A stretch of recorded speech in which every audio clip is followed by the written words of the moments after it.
And yes, ladies and gentlemen, I hate to tell you this, but after all of the money that the United States government has given to Ukraine, they are giving more aid to Ukraine. Let's go ahead and get into that. Biden administration announces additional $1 billion in military aid for Ukraine. Unbelievable.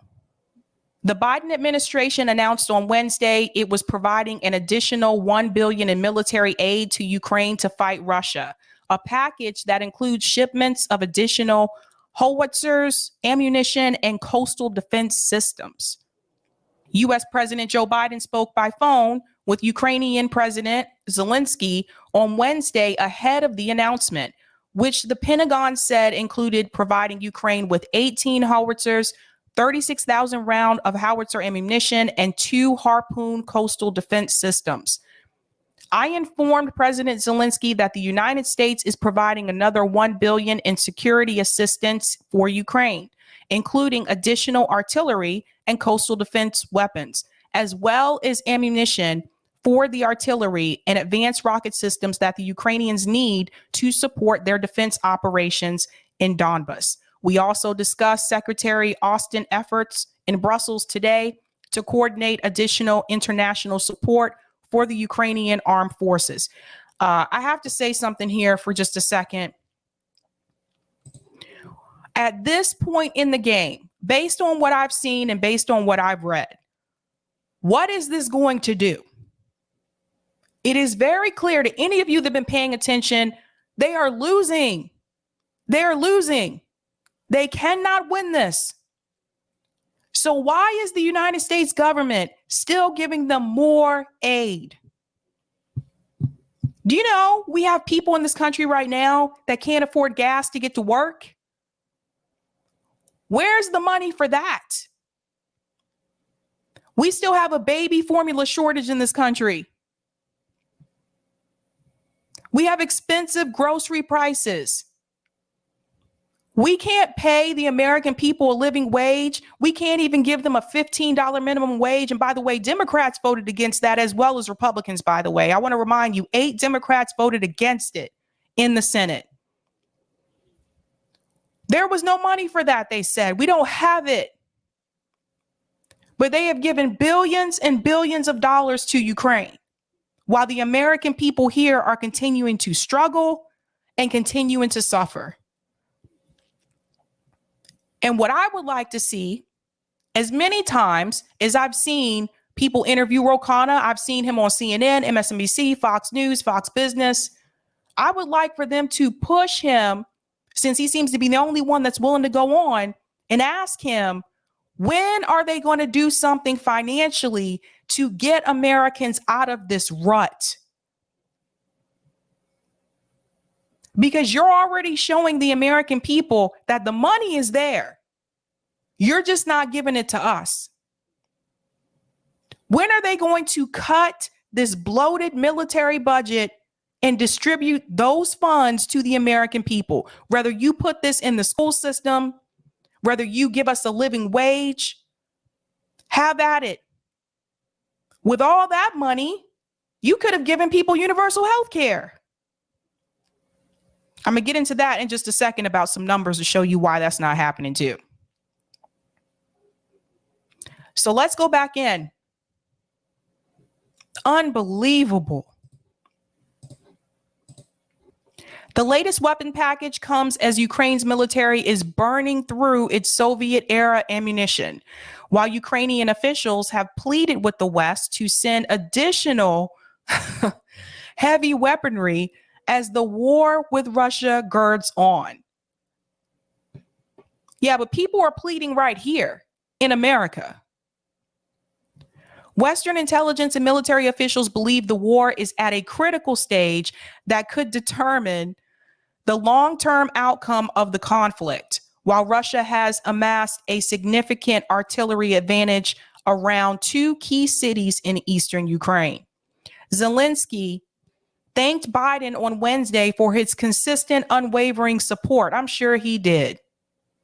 And for mobilizing the international security, according to a statement from Ukrainian president's office.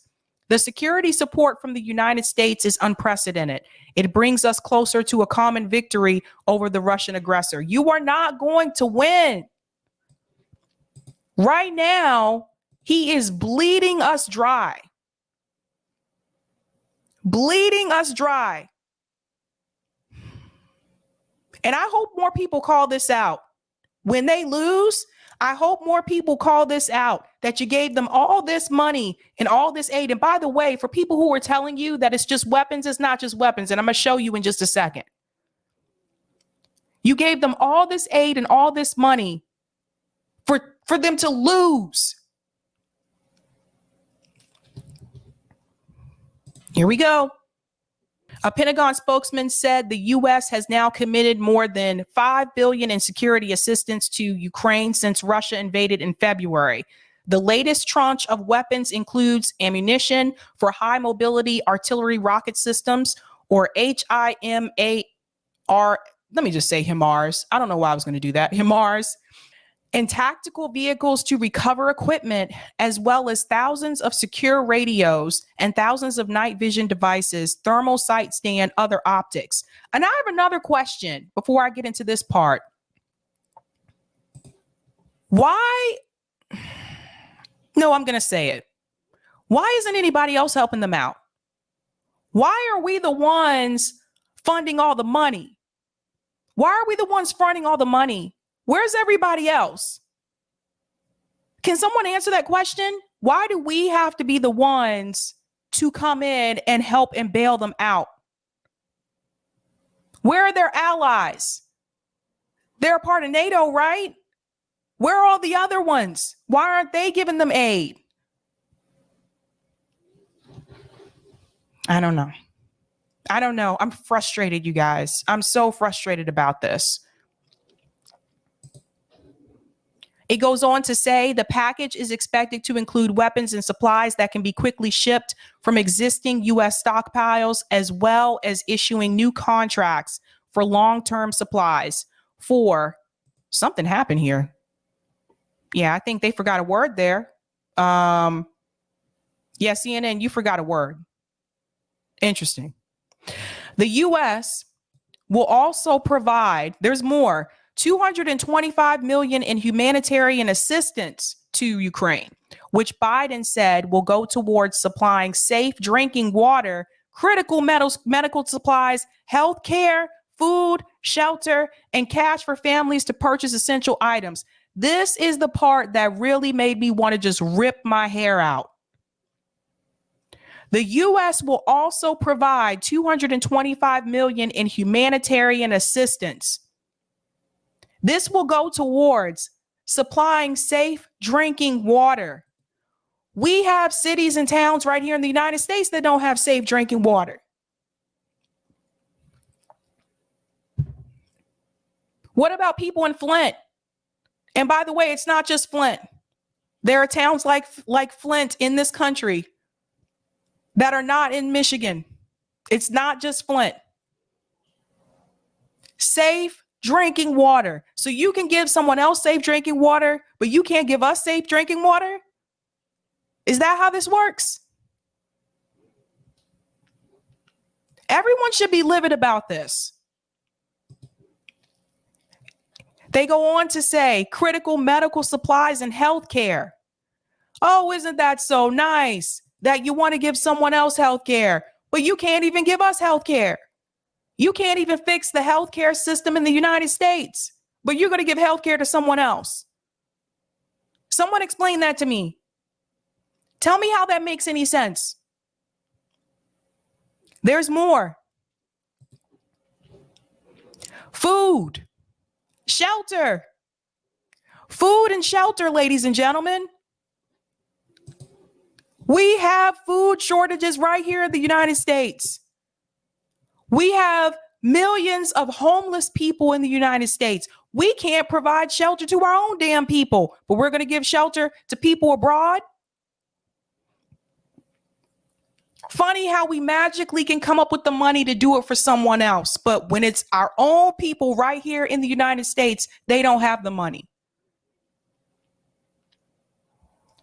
This is really fucked up. And I want more people to know about this. I don't want people to just turn on mainstream media and just say, oh, okay, they're giving them more like weapons. And no, as I just showed you, it's not just weapons. This is terrible. This is terrible. And another question I have, let me come back out. I'm sorry, I'm frustrated. Why isn't AOC, Cori Bush, Rashida Tlaib, Ilhan Omar, Ayanna Pressley, Jamal Bowman, Pramila Jayapal, Ro Khanna, why aren't they calling this out? They're supposed to be the progressives. Why aren't they calling this out? And don't tell me they haven't done interviews, because I've seen them on interviews recently. They've said nothing about it. You know why? Because they voted for it. That's why. To the squad members in Congress that voted for this, how can you hold your head up high and walk down the street and walk past your constituents in your district and not feel some type of shame, knowing that you voted for these bills to give these essentials to people in Ukraine, but you're not fighting to give these same essentials to people right here in your own district? And I'm going to emphasize district, since AOC likes to say, that's not my district. So I'm going to emphasize district, because I've heard from people that live in AOC's district. And I got to tell you, the story that she's telling is not the story that I'm hearing from them. This is awful. Now, I want to show you where this money has been going over time. I did a little bit of digging because I did want to break this down for you to show you exactly what they have been giving them. 4 ways to understand the $54 billion in U.S. spending on Ukraine. Now, this was in May, so this doesn't include the recent funding that they just gave them. They have a chart. So the more than $40 billion in additional aid to Ukraine approved by Congress on Thursday, that's when that $40 billion was approved, brings the total U.S. commitment during the invasion to roughly $54 billion, when combined with the package passed in March. Now, here's the chart I wanted to show you. I'm going to have to scooch down with each one here. Whoops. Okay. Traditional foreign aid, $31.4 billion. For economic support fund, $9.4 billion. That's just economic support. That's not weapons. You see what I mean? This is why I wanted you to see this, because I hear people making these talking points and they're saying, oh, that's just for weapons. No, it's not. Military and security assistance, $6 billion. Other military, weapons and other supplies, $12.5 billion. Let's scroll down. There's more. Grants and loans. Oh, they can give out loans. What do you know? They can give them grants. They don't even want to give us grants. Grants and loans for military supplies, $4.7 billion. Food assistance, healthcare, and other aid, $7 billion. That should be our $7 billion. You see what I'm saying? That should be our $7 billion for food assistance, healthcare, and other aid. That money should have gone to us. And I know some people may hear this and they may think I sound kind of cruel or kind of harsh, but considering the times that we're living in, we're dealing with inflation too. No, we're not in a war, but people are struggling here. You have people making $7.25 an hour minimum wage, and they're paying $6 a gallon for gas. That $7 billion for food assistance, healthcare, and aid should have gone to us. And God forbid you have some type of medical condition and you don't have health insurance right now because you're really screwed. Let's look at the rest. Migration and refugee assistance. Oh, well, what do you know? 1.8 billion. Can't give that to us, though. Can't give us any migration assistance. Maybe not refugee, but you can't give us any assistance to migrate. Assistance for Europe, Eurasia, and Central Asia, 1.1 billion. Other foreign aid. I want to know what that other is. I don't like other categories. Other foreign aid, 1.5 billion. U.S. military deployments and intelligence, 8.1 billion. Here's the part that's going to piss some of you off, especially if you have children. So hold on to your seat for this one. Oh, I guess can't highlight it. Administration for children and families, 0.9 billion. Well. After they cut the child tax credit here. Diplomatic programs and other, again, I want to know what the other is, 0.5 billion. And enforcing sanctions, 0.3 billion.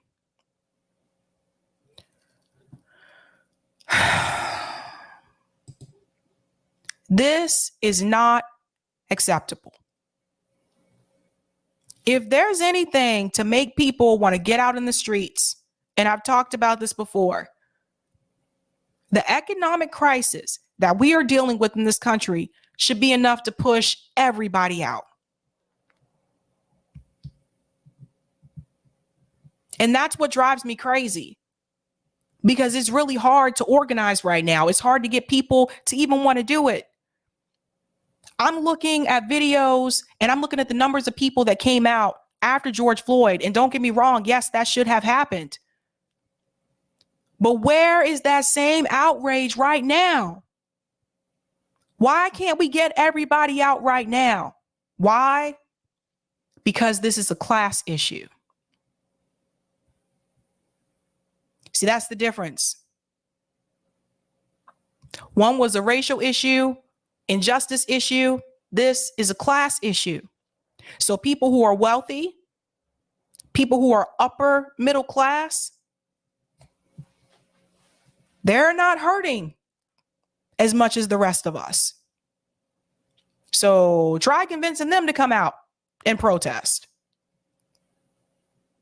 They'll tell you, well, you just need to save more. You need to be better with your money. You need to conserve. Pull yourself up by the bootstraps. But everyone should be floored by what I just showed you. That right there tells you that the money is there. And you see how they're choosing to use it. I'm going to go to some of the comments here. Sherry said the reason the U.S. is the only one giving cash is because the rest of the allies know they are going to lose. I think you're right, Sherry. So Gato, the rich want this war because they hate that Russia and China can regulate their economies. Biden is just their tool. And I'll add on to that and say, and he's also their fool.